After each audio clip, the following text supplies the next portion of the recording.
Intensitas perang Rusia dan Ukraina semakin meningkat setiap pekannya, dibuktikan pada banyaknya video yang beredar di media sosial Telegram.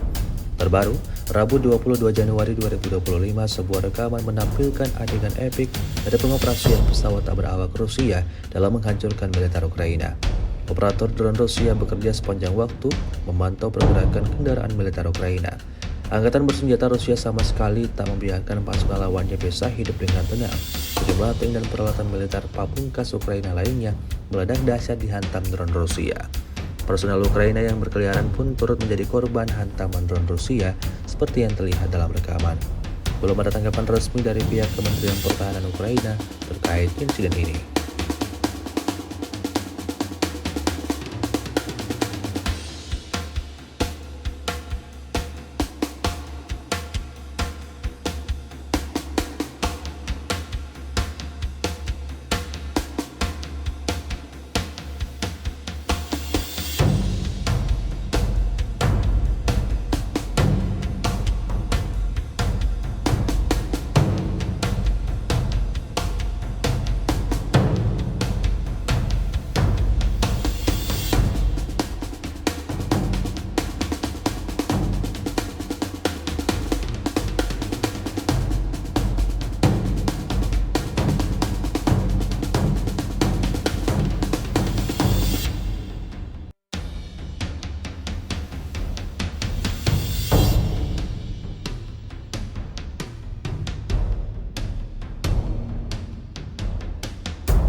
Download Tribun X sekarang, menghadirkan lokal menjadi Indonesia.